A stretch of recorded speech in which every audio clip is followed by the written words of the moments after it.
तो आतंकवादियों और उनके आकाओं के लिए सरहद पार की जमीन भी सुरक्षित नहीं रही। हमने केवल सीमा से सटे सैन्य ठिकानों पर ही नहीं कार्रवाई की, बल्कि भारत की सेनाओं की धमक उस रावलपिंडी तक सुनी गई जहां पाकिस्तानी फौज का हेडक्वार्टर मौजूद। फिर नरेंद्र मोदी ने स्पष्ट कर दिया है, यह नया भारत है जो आतंक के खिलाफ सरहद के इस पार और उस पार दोनों तरफ प्रभावी कार्रवाई करेगा। यह हमारे प्रधानमंत्री जी ने स्पष्ट रूप से यह संदेश दे दिया।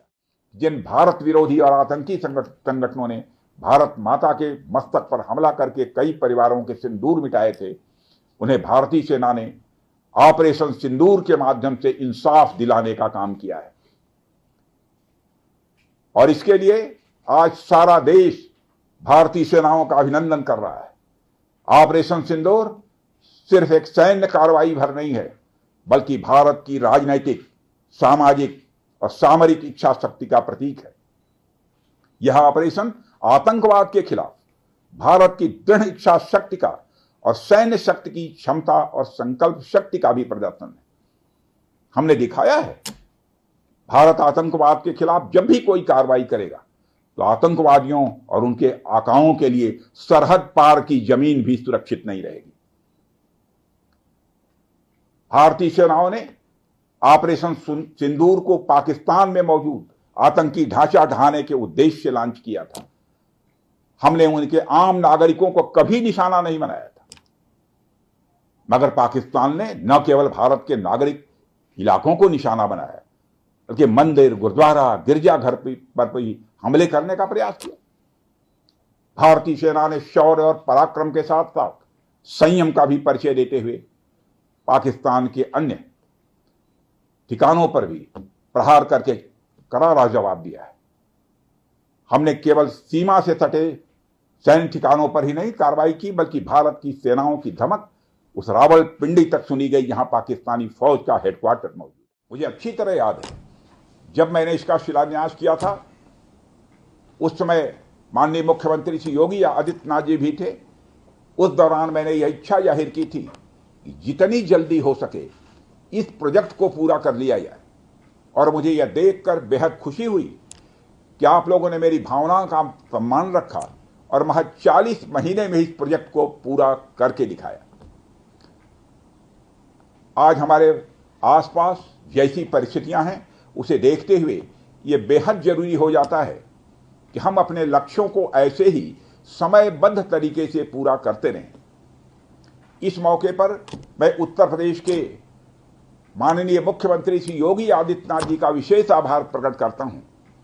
यदि इतने कम समय में ब्रह्मोस की इंटीग्रेशन एंड टेस्टिंग फैसिलिटी की स्थापना हो सकी, तो इसके पीछे योगी जी का बहुत बड़ा योगदान है। मैं डीआरडीओ, हमारे वैज्ञानिक, हमारे इंजीनियर्स और इस प्रोजेक्ट से जुड़े हर व्यक्ति और संस्था को मैं हृदय से बधाई देता हूं। आज जो ब्रह्मोस फैसिलिटी शुरू हो रही है, मैं समझता हूं वह यूपी डिफेंस कॉरिडोर का यह गौरव होगा।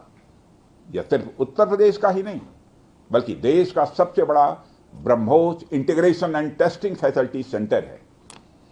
यह रक्षा क्षेत्र में भारत की आत्मनिर्भरता के प्रयास को भी मजबूती प्रदान करेगा।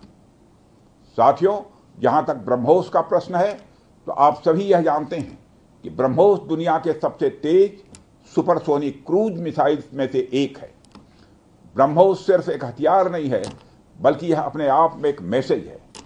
मैसेज हमारी आर्म्ड फोर्सेस के स्ट्रेंथ का है। मैसेज दुश्मन के प्रति हमारी डेटरेंस का है, प्रतिरोधक क्षमता का है।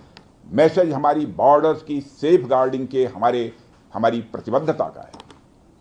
साथियों, पोखरण परमाणु परीक्षण में महत्वपूर्ण योगदान देने वाले मिसाइल मैन और हमारे पूर्व राष्ट्रपति डॉक्टर एपीजे अब्दुल कलाम ने यह कहा भी था कि unless India stands up to the world, no one will respect us in this world.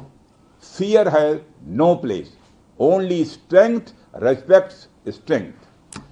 अर्थात दुनिया कमजोरों का नहीं, बल्कि शक्तिशाली का सम्मान करती है। उनका विजन था कि हमें अपनी ताकत को और मजबूत करना होगा। जब तक कोई देश ताकतवर नहीं होगा, दुनिया उसका सम्मान नहीं करेगी। आज भारत दुनिया के सबसे शक्तिशाली राष्ट्रों में से एक है। ब्रह्मोस भारत और रूस के हाईएस्ट डिफेंस टेक्नोलॉजी का एक संगम है। जिस तरह हमारा उत्तर प्रदेश प्रयाग स्थित संगम के लिए दुनिया भर में जाना जाता है, उसी तरह आने वाले समय में लखनऊ भी इस टेक्नोलॉजी के संगम के लिए जाना जाएगा। और यह संगम कई अनेक विशेषताओं को अपने अंदर समाहित करता है। आने वाले समय में यह रोजगार के सीधे यानी डायरेक्ट और इनडायरेक्ट अवसर पैदा करेगा। मुझे यह भी विश्वास है कि आने वाले समय में यह क्षेत्र एक ग्रोथ पोल के रूप में उभर कर सामने आएगा। आतंकवाद के खिलाफ जीरो टॉलरेंस की नीति पर चलते हुए हमारे यशस्वी प्रधानमंत्री श्री नरेंद्र मोदी ने स्पष्ट कर दिया है कि यह नया भारत है जो आतंक के खिलाफ सरहद के इस पार और उस पार दोनों तरफ प्रभावी कार्रवाई करेगा। यह हमारे प्रधानमंत्री जी ने स्पष्ट रूप से यह संदेश दे दिया है।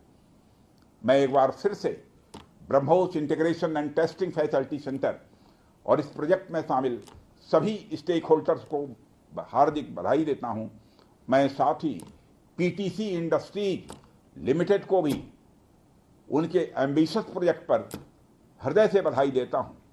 इन तमाम प्रोजेक्ट्स की शुरुआत पर मैं लखनऊ और उत्तर प्रदेश की जनता को भी बधाई देता हूं, जो इस ऐतिहासिक पहल का हिस्सा बन रही है। अंत में मैं आप सभी का आभार प्रकट करते हुए अपनी बात को समाप्त करना चाहता हूं और आप सभी से मैं खेद भी व्यक्त करता हूं कि निर्धारित समय पर मैं इस कार्यक्रम में उपस्थित नहीं हो सका, लेकिन देर आया दुरुस्त आया। आप सबको बहुत बहुत धन्यवाद। जय हिंद।